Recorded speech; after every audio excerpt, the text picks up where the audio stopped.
Texto para nossa reflexão nessa manhã é o texto de 1 Coríntios, primeira carta de Paulo aos Coríntios, capítulo 11, versículo 28. Examine-se, pois, o homem a si mesmo, e assim coma deste pão e beba do cálice. Vamos falar todos juntos? Examine-se.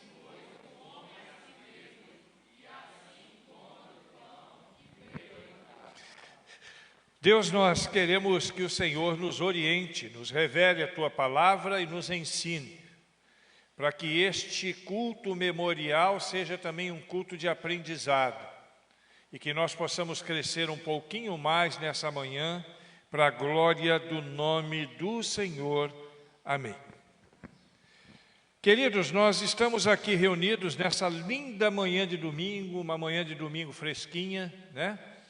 E assim, graças a Deus, porque Medeiros Neto é um lugar que faz muito calor e durante o inverno, então, a gente consegue ter uma temperatura mais amena, né? E se bem que aqui o frio aqui é 19, 20 graus, o pessoal já está friento. Essa semana eu fiz o programa que a gente tem lá na Argentina, e aí eu conversando com os irmãos da Argentina, e os irmãos perguntaram, como é que está o clima aí? Eu falei, olha, aqui está frio. Está 20 graus, 19, 20 graus. Os irmãos deram até risada, né? Porque lá o frio é 1 grau, 2 graus.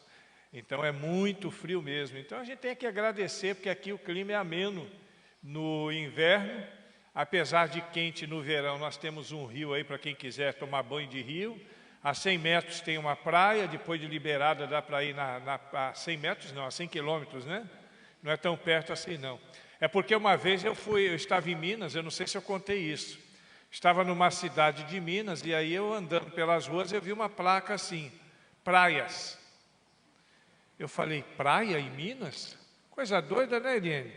Aí eu segui aquela seta, lá adiante tinha outra seta, praia à direita. Aí eu não aguentei, eu parei e perguntei, eu falei, vem cá, ali eu vi uma placa ali de praia, é isso mesmo? O camarada falou para mim, é isso mesmo, o senhor vira à direita, e o senhor pega a estrada, 400 quilômetros o senhor está na praia, lá em Guarapari. É o Ali de Mineiro, né? O Ali de Mineiro é pertinho, 400 quilômetros nós estaríamos na praia. Então aqui não é 100 metros não, é 100 quilômetros, né, Julita? 100 quilômetros a gente chega numa boa praia. Mas nós estamos aqui reunidos nessa manhã para participarmos de uma das ordenanças do Senhor Jesus Cristo, de uma das celebrações mais importantes. Está falhando? Uai, tem certeza? Oi, agora que está falhando, agora que eu não estou ouvindo mesmo. Tá bom aí, Marcelão? Joia. Então, é uma das celebrações mais importantes da igreja, que é a ceia. E quando nós lemos o versículo 17 da primeira carta de Paulo aos Coríntios, nós vemos que os irmãos não estavam celebrando a ceia de maneira apropriada. E provavelmente a reunião estava fazendo mais mal do que bem para aqueles irmãos. E não sou eu que digo isso, não. É o próprio Paulo, né? E ele diz o seguinte, lá no versículo 17. Nisso, porém, que vou dizer-vos, não vos louvo, porquanto vos ajuntais não para melhor, mas sim para pior. A ceia ali naquela igreja, ela estava sendo mais prejudicial do que positiva. Originalmente a ceia era uma festa, um festão, era um festejo, né? A igreja original, a igreja no início, ela tinha um momento de doce comunhão, de partilha, cada família trazia comida e eles então compartilhavam aquele alimento, e isso faz parte da cultura, né? Porque alguém pode perguntar, pastor, por que a gente não faz a ceia assim também? Porque a nossa cultura é diferente, mas nada impede que em um dia de ceia, depois da celebração do ritual da ceia, a gente possa ter um grande almoço em família, né? Eu gosto muito de fazer isso, mas o momento não é apropriado, e então a gente tem que esperar isso passar, como tantas outras coisas que a gente quer fazer, mas tem que esperar passar. E naquele tempo era assim. Eles traziam o alimento, eles traziam o vinho, e o pão e o vinho era fornecido para todo mundo, eles compartilhavam, colocavam tudo na mesma mesa e compartilhavam. E isso funcionou muito bem. Até que o pecado começou a exercer sua influência e algumas coisas desagradáveis começaram a acontecer naquelas reuniões, nas reuniões da ceia. O que acontecia? Os mais abastados, os que tinham mais recursos, eles começaram a desprezar os que eram mais pobres. É aquela coisa do orgulho, aquela coisa o camarada que era metido, né? E a igreja, então, a congregação, ela acabou se dividindo em grupinhos. E alguns só comiam com aqueles que estavam juntos com eles. Então, os mais abastados comiam com os mais abastados, os mais pobres, os mais simples comiam com os mais simples, e cada um reunia-se somente com aqueles que julgavam ser seus semelhantes. Então, neste contexto, enquanto alguns no dia de ceia passavam fome, outros se embebedavam de tanto beber o vinho bom que haviam trazido. E o apóstolo Paulo, então, diz que nessas circunstâncias seria complicado compartilhar a ceia. E que, quem sabe, seria melhor nem tentar, porque aquilo estava fazendo, segundo as palavras do próprio Paulo, mais mal do que bem para aquelas pessoas. E é nesse contexto, e eu tenho que entender isso, é nesse contexto que Paulo os convida para um autoexame, a fim de que fosse possível celebrar a ceia de maneira apropriada. E nessa nossa celebração de hoje, nós vamos fazer isso. Nós vamos falar sobre isso. Porque o conselho de Paulo, que serviu tão bem para aqueles irmãos ali há 2000 anos atrás, na igreja em Corinto, se aplica para nós também. E nós queremos, nessa manhã, obviamente, crescer um pouquinho mais, como nós temos buscado todos os dias, né? Eu estou feliz porque essa igreja ela é completamente aberta para o ensino. Ela está completamente aberta para o aprendizado. E isso é muito positivo, porque cada dia que passa, nós crescemos um pouco mais. Nós, eu digo, porque são os irmãos e eu também.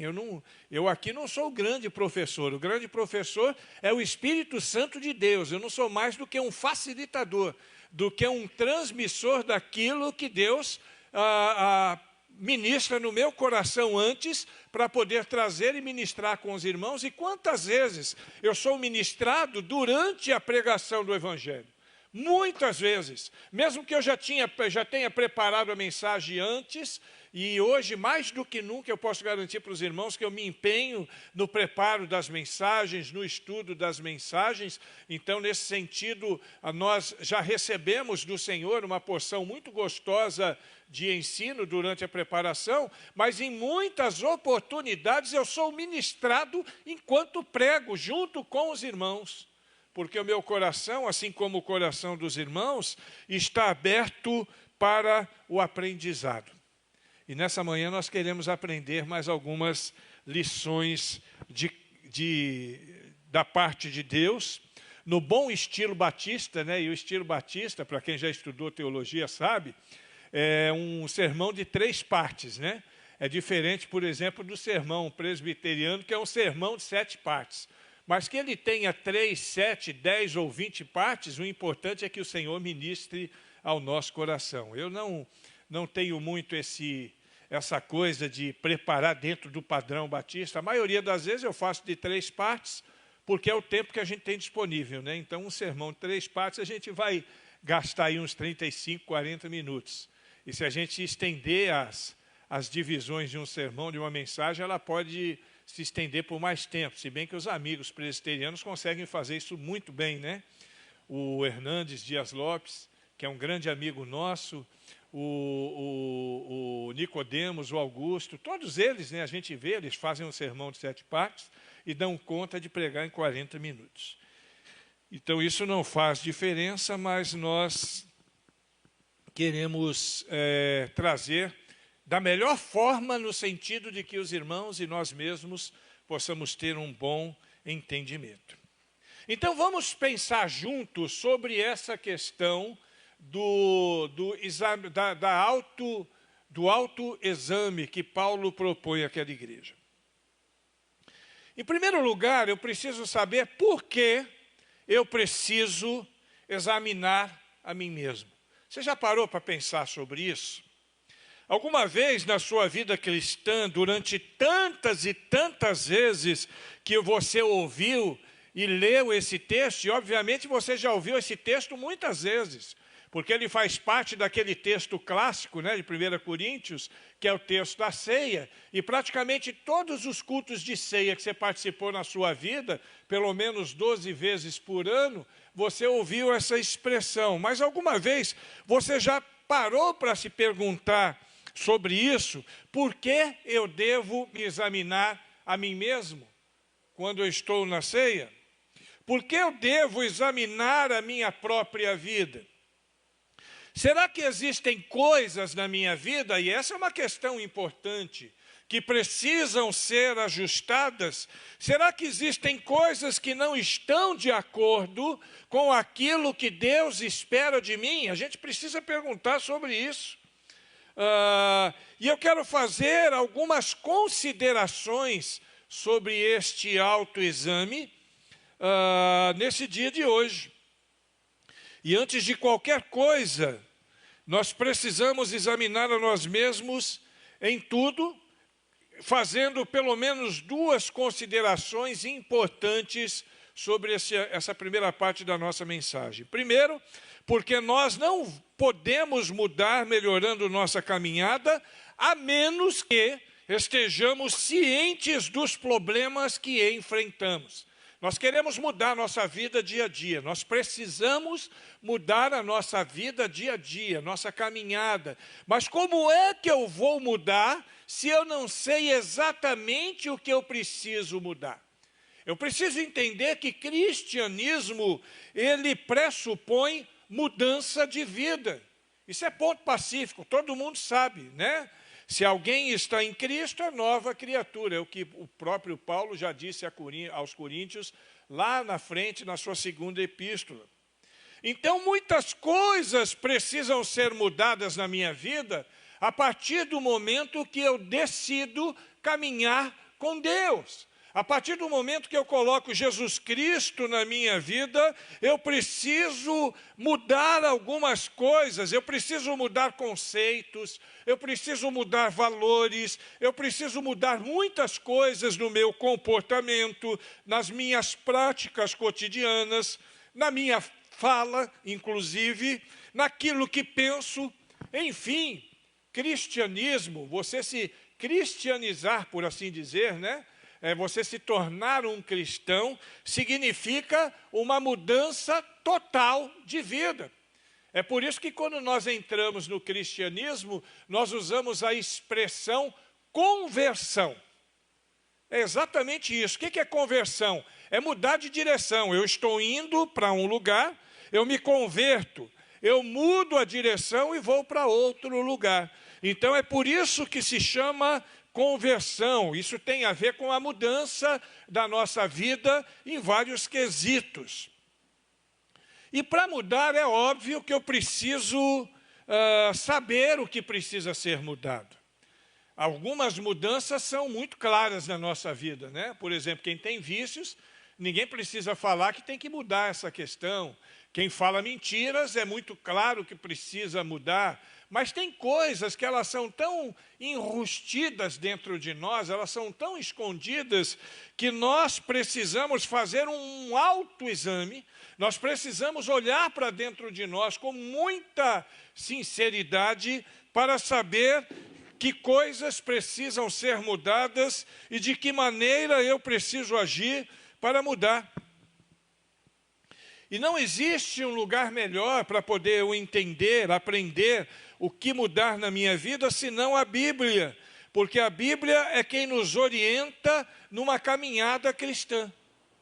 E eu preciso, então, olhar para dentro de mim, baseando este olhar, usando para mim o reflexo da luz das Escrituras, para que ela possa orientar. Eu preciso aprender na palavra de Deus, porque a palavra de Deus é a minha bússola.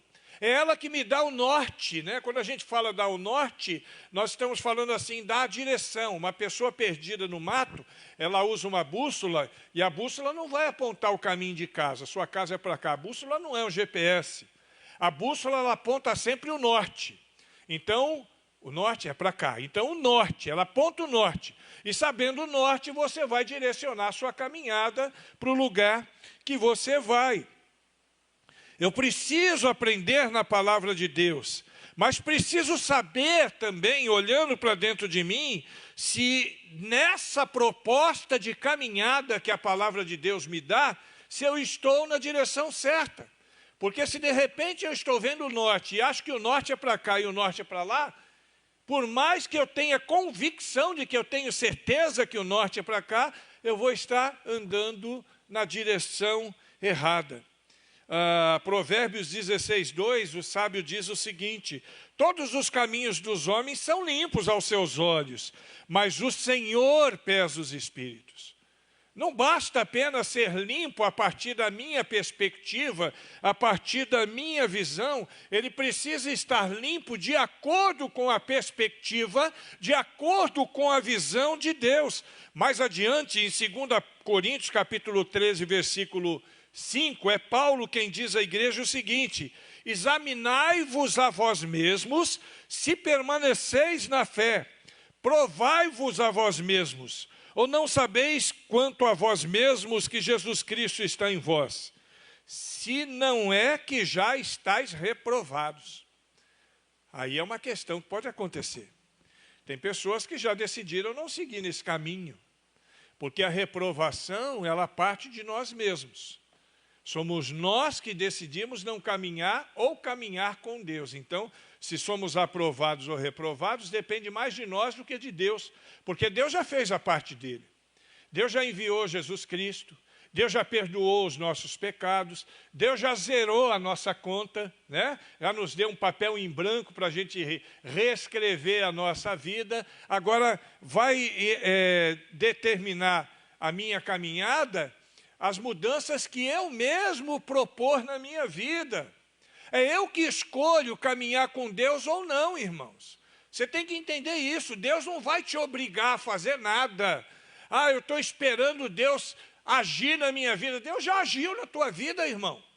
Está esperando o quê? Deus te carregar no colo? Só vai te carregar no colo quando você morreu. Partiu, braços de Jesus, aí ele vai te carregar no colo. Mas por enquanto não, você tem que caminhar a sua caminhada. Deus, ele estará sempre com você, nos momentos mais difíceis, nos momentos mais alegres, mas as decisões da nossa caminhada cabem a cada um de nós. Nós precisamos entender quais são as devidas mudanças que temos que fazer. E eu quero dizer uma coisa para você, preste atenção. As últimas semanas eu falei muito em globalização, em pós-modernidade, falei sobre o relativismo, né? E aí não é uma questão relativa, não, pastor, mas isso é relativo, pastor. Para você ir por aqui é o certo, para mim pode ser ir por ali. É tudo a mesma coisa, isso é relativo. Não tem relatividade no que diz respeito às coisas de Deus, não. Não é relativo, é absoluto. Deus dá um padrão. É claro que ele não ensina, você tem que fazer exatamente isso. Ele dá um padrão. Quer ver? Vou dar um exemplo claro. A questão do marido e da esposa. Está procurando um marido? Está procurando uma esposa? Deus vai mandar o escolhido para mim. Deus não vai mandar o escolhido para você. Presta atenção, viu? Deus não vai mandar a escolhida para você, o escolhido para você. Isso não existe. Deus, ele vai te dar o padrão de mulher, o padrão de marido, e você é quem vai escolher o seu marido ou a sua esposa. Para depois você não reclamar, dizer, ah, Deus, eu orei tanto para o Senhor mandar um marido para mim, e quando o Senhor manda, me manda um traste desse. Não foi Deus que mandou.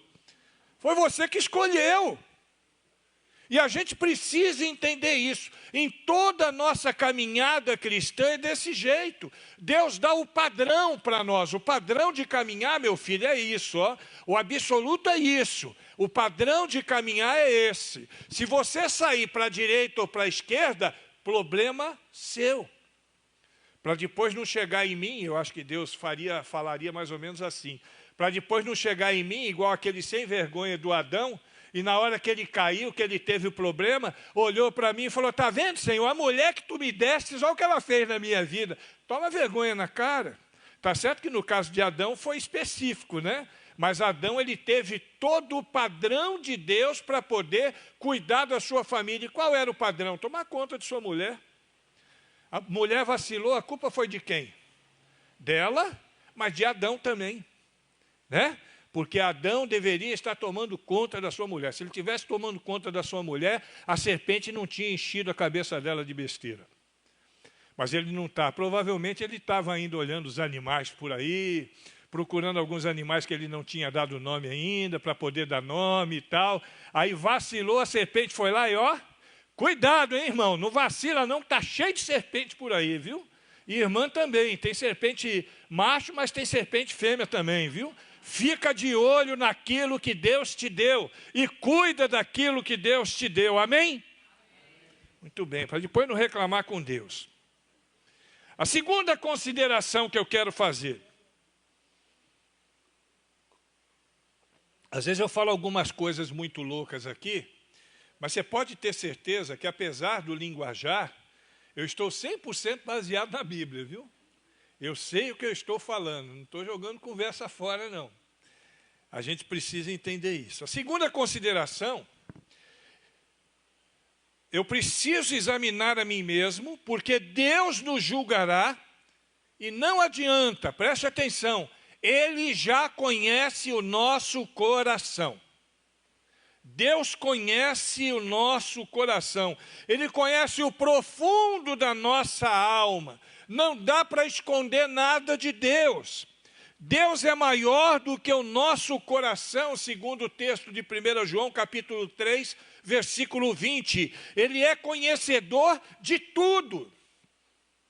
Então eu tenho que olhar para dentro de mim e tenho que fazer os consertos, porque eu não vou conseguir esconder isso. Eu não vou conseguir esconder. Não dá para esconder nada de Deus, não dá para fugir de Deus. Deus é onisciente, Deus é onipresente. Não dá para você se esquivar de Deus. Deus sabe tudo a respeito de nós. Agora a grande pergunta aí, e nós também sabemos tudo ao nosso respeito?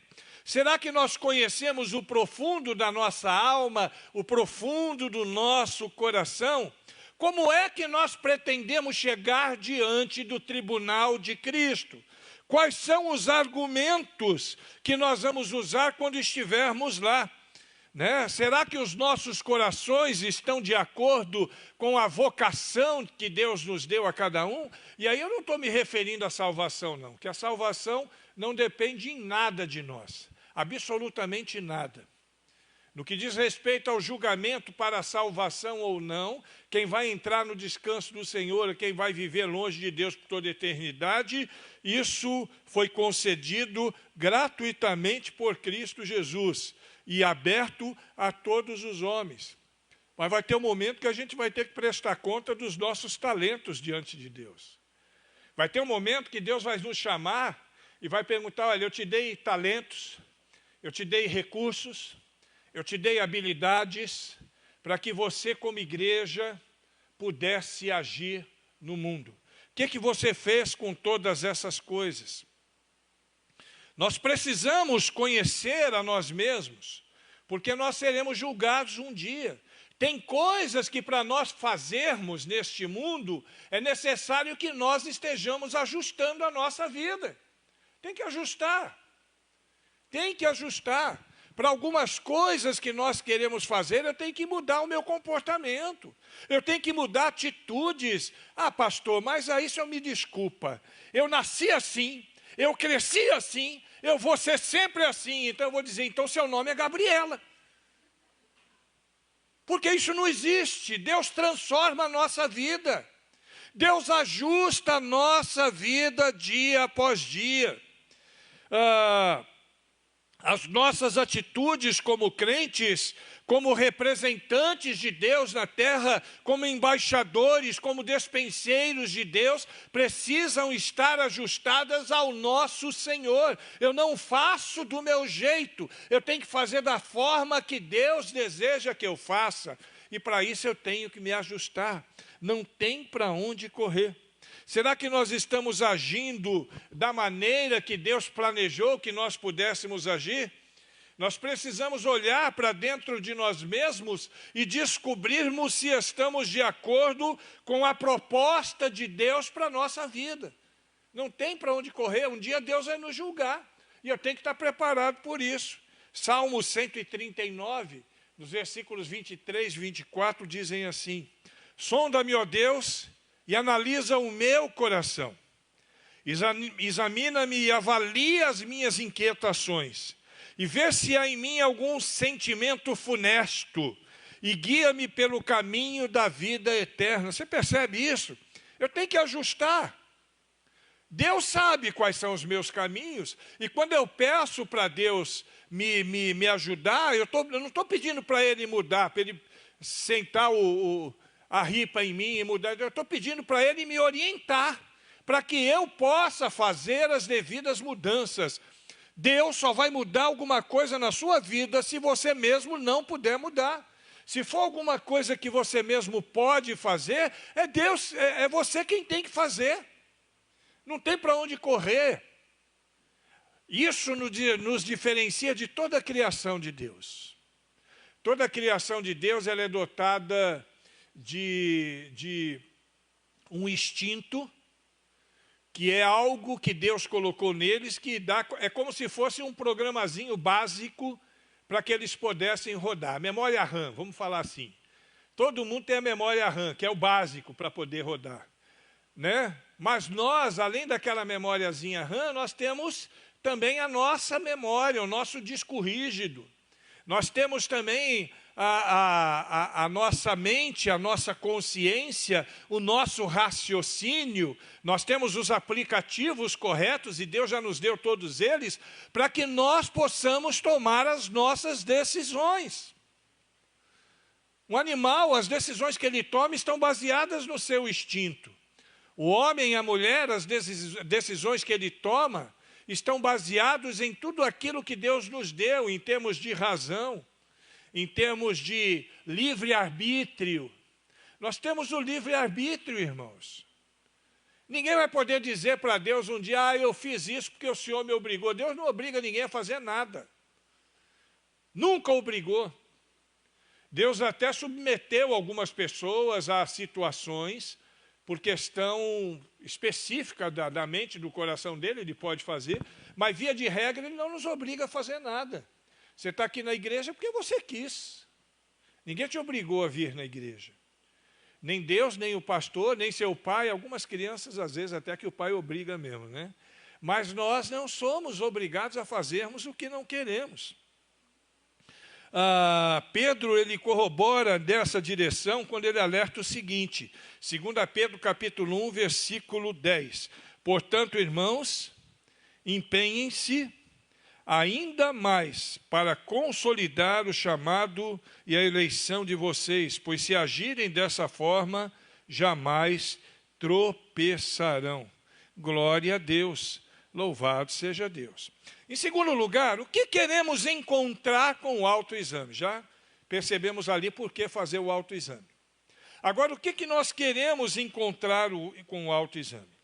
Antes de qualquer coisa, nós queremos descobrir se estamos prontos. Preste atenção. Eu preciso saber se eu estou pronto para me sacrificar pelo outro. E um dos motivos que faziam com que os irmãos se tornassem indignos, que Paulo ficou uma arara com eles, que Paulo chamou a atenção deles, é justamente por causa do egoísmo que eles tinham. Na igreja de Jerusalém, no capítulo 2, capítulo 4, ali do livro de Atos, nós vimos que os irmãos tinham tudo em comum. Eles compartilhavam tudo, não tinha miséria, era sem miséria, né? Tudo era de um, era de outro, todo mundo junto. Porque a proposta do Evangelho é incompatível com o egoísmo. Não existe compatibilidade entre o Evangelho e o egoísmo. Nós somos um só corpo, todo mundo junto. Uns aos outros, é a mutualidade. Andar mais algumas milhas com o outro. Oferecer a outra face. Você percebe? Todos os ensinos bíblicos, eles não são egoístas, eles são altruístas. Eles nos orientam a estarmos juntos. Infelizmente, isso foi se perdendo com o tempo em algumas das igrejas, isso desde o primeiro século. A igreja de Corinto é um exemplo disso. E a igreja de Corinto, entre tantos outros pecados, carregava consigo ainda esse mal. E o pastor está falando que a igreja de Corinto tinha um monte de pecado? Tinha. Se você ler o primeiro livro de Corinto, da primeira carta de Paulo aos Coríntios, com o olhar crítico, você vai ficar impressionado como aquela igreja era mundana, como aquela igreja era cheia de defeitos. Mas aí a gente pergunta, e nós? Será que nós também somos egoístas? Eu preciso pensar nisso, esse autoexame, esse examine-se a si mesmo tem que me levar a essa reflexão. Será que nós estamos prontos para levar as cargas uns dos outros? E quando eu penso na conexão que a ceia nos oferece, eu preciso pensar nisso. Carregar as cargas uns dos outros é viver em comunhão. Essa comunhão que foi proposta por Cristo. E que nós nos submetemos espontaneamente, no momento em que entregamos a nossa vida a Ele. Nós estamos aqui na ceia hoje, mas com qual coração nós estamos aqui? Como é que está o nosso coração nesse momento de ceia? Na visão bíblica, a ceia e o cristianismo não têm espaço para egoísmo. É o padrão de Gálatas 2:20, não sou mais eu quem vivo, mas Cristo vive em mim. É o padrão de Lucas 9:23, negue-se a si mesmo a cada dia. Esse é o padrão do cristianismo. Qualquer coisa fora desse padrão precisa ser ajustado. Está fora de ordem, está desconectado, precisa ser ajustado. Eu preciso também olhar para dentro de mim e perceber se quando eu participo da ceia, o que está passando no meu coração e na minha mente no momento em que eu estou participando da ceia. Vir à mesa do Senhor com outras coisas na mente é vir à mesa do Senhor de maneira indigna. Preste atenção nisso, irmãos. Neste momento nós precisamos estar completamente conectados com Deus, sem nenhuma interferência de pensamentos de fora. Esse momento aqui, para nós, o mais importante é o Senhor da mesa. É Jesus Cristo. Não pode haver espaço no nosso coração, na nossa mente, neste momento, para coisas do mundo. Nesse momento eu tenho que ser todo de Cristo, 100% de Cristo. E Paulo, então, ele dá algumas orientações, por exemplo, em Romanos, no capítulo 12, versículo 2, não se amoldem ao padrão desse mundo, mas transformem-se pela renovação da vossa mente, para que sejam capazes de experimentar e comprovar a boa, agradável e perfeita vontade de Deus. E lá no capítulo 8, dos versículos 5 a 7, ele ainda diz: quem vive segundo a carne tem a mente voltada para a carne, para as coisas que a carne deseja. Mas quem vive de acordo com o Espírito tem a mente voltada para as coisas que o Espírito deseja. A mentalidade da carne é a morte, mas a mentalidade do Espírito é vida e paz. A mentalidade da carne é inimiga de Deus, porque não se submete à lei de Deus, nem pode se submeter. Esse é o padrão que nós precisamos ter. E eu preciso olhar para dentro de mim, para ver se esse é o padrão que eu tenho vivido. E aí, às vezes, alguém vai dizer, pastor, então vou ter que sair da igreja, porque eu estou longe disso. Estou longe disso, pastor. E eu já tentei resolver algumas questões na minha vida, mas eu não consegui resolver. Olha aqui para mim, presta atenção, você que está em casa também. As coisas que você não pode resolver, Deus vai te ajudar. Ele vai te orientar, Ele vai te dar forças. Ele vai te dar o caminho. Ele vai te levar por esse caminho. Mas você precisa estar disposto a abrir mão das coisas do mundo. Você precisa estar disposto a discernir o corpo, seu próprio corpo, dentro desse padrão do corpo de Cristo. Olha o que está escrito em 1 Coríntios, capítulo 2, dos versículos 11 a 15. Porque qual dos homens sabe as coisas dos homens, senão o espírito do homem que está nele?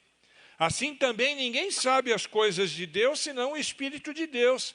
Mas nós não recebemos o Espírito do mundo, mas o Espírito que provém de Deus, para que pudéssemos conhecer o que nos é dado gratuitamente por Deus, as quais também falamos, não com palavras de sabedoria humana, mas com as do Espírito, comparando as coisas espirituais com espirituais.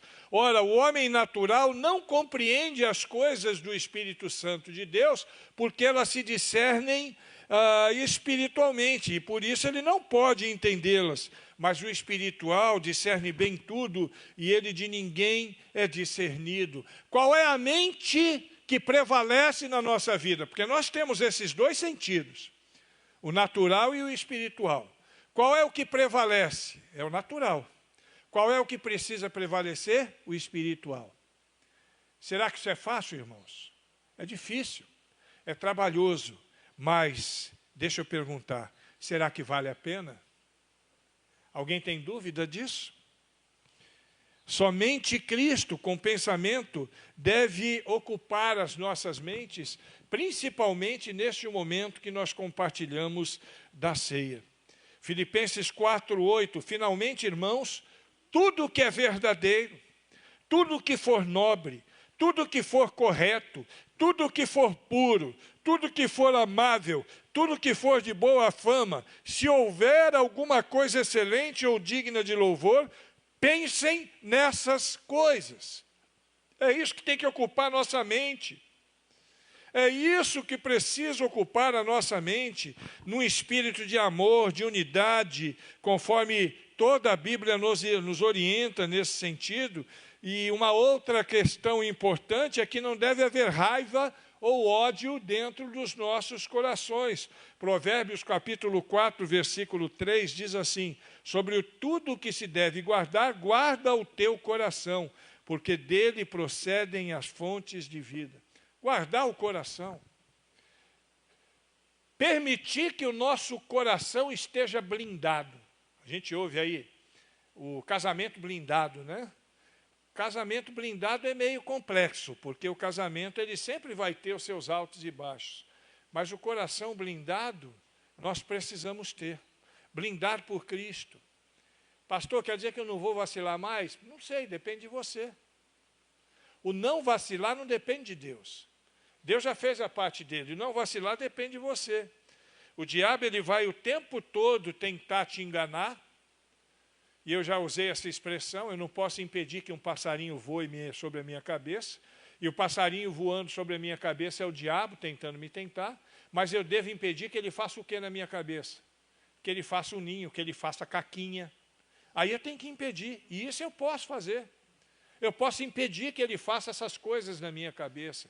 E é isso que eu preciso fazer. Em terceiro e último lugar, quando descobrimos nossas deficiências pelo autoexame, o que nós devemos fazer? Para terminar. Primeiro eu preciso confessar a minha dificuldade. Eu tenho que ter coragem para confessar. Confessar para quem? Vocês já perceberam que aqui não tem um confessionário. Então você confessa para Deus. Mas você pode também ter o seu companheiro de jornada, você pode contar com o pastor, você pode ter o seu parceiro de oração para que você confesse, para que a fim de que você seja curado do problema. E quando você confessa a Deus, acontece o que está em 1 João capítulo 1, versículo 9. Se confessarmos os nossos pecados, Ele é fiel e justo para nos perdoar de todos os pecados e nos purificar de algumas injustiças. É isso? Não, de qualquer injustiça. Esse é o nosso Deus, segundo o texto do versículo 7 desse mesmo capítulo. Se, no entanto, andarmos na luz, como Ele está na luz, temos plena comunhão uns com os outros. E o sangue de Jesus Cristo nos purifica de alguns pecados. É isso? Não, Ele nos purifica de todos os pecados. A confissão de pecados e o perdão. Ele nos dá o perdão. Deus nos promete remissão completa. A Bíblia diz, em Hebreus capítulo 8, versículo 12, que para com as nossas iniquidades Deus usa de misericórdia, e dos nossos pecados não se lembra mais. Aí eu vejo o texto de Miqueias, que me diz uma coisa interessantíssima. Miqueias 7, 18, 19 diz assim: quem é comparável a ti, ó Deus, que perdoas o pecado e esqueces a transgressão do remanescente da sua herança? Tu que não permaneces irado para sempre, mas tem prazer em mostrar o seu amor. De novo terás compaixão de nós, pisarás as nossas maldades e atirarás os nossos pecados nas profundezas do mar. E se eu fosse Miqueias, eu ainda complementaria esse texto dizendo assim: e colocas uma plaquinha proibido pescar. Porque daquele pecado ele não se lembra mais. E aquele pecado não lança mais em nosso rosto. Ninguém conhece os nossos pecados como nós, irmãos. E eu tenho que olhar para dentro de mim, eu tenho que ter sinceramente, ninguém é tão qualificado para confessar os nossos pecados, e nós, assim como nós não estamos qualificados para confessar pecado dos outros. Nós não podemos manter os nossos pecados em segredo diante de Deus. Eu posso até esconder das pessoas que me cercam. Sou casado há 31 anos, eu posso até esconder os meus pecados da minha esposa, que dorme comigo há 31 anos. Mas eu não posso esconder os meus pecados de Deus. E o caminho é se arrepender e pedir perdão. Provérbios 28, versículo de número 13.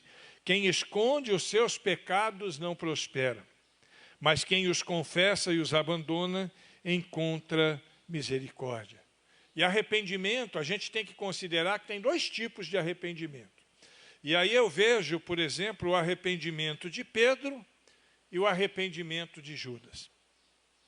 Os dois erraram. E os dois se arrependeram. Segundo o texto de Mateus 27, 3, Judas se arrependeu. Segundo o texto de Mateus 26, 75, Pedro se arrependeu. Mas qual a diferença desses dois arrependimentos? Um levou a novas posições de vida, e o outro não gerou fruto de arrependimento. Pedro se transformou num dos principais da igreja primitiva. Judas se matou. Então nós precisamos, de uma vez por todas, concluir o que nós vamos fazer na nossa vida. O autoexame é a parte muito importante da vida cristã. Não é só na hora da ceia, não, viu? É mais necessário do que aquele exame físico que muitos fazem ano a ano. Tem gente que faz o exame físico, dá o check-up, né? Check-up ano a ano. Mas o autoexame, ele não é para ser feito ano a ano. Ele não é para ser feito uma vez por mês, no dia da ceia.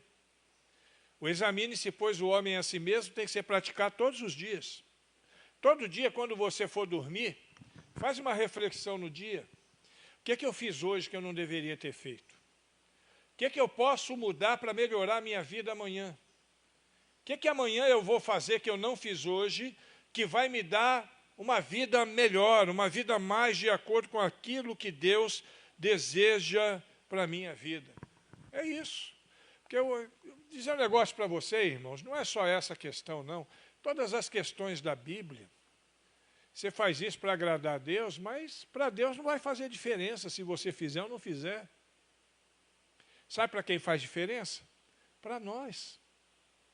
Para nós. Deus é tão amoroso que Ele nos propõe ter uma vida boa. Se você escolher a vida mal, lamentável. Se você escolher a vida boa, você vai viver para a glória de Deus. Esse é o caminho de Deus para a nossa vida. Amém?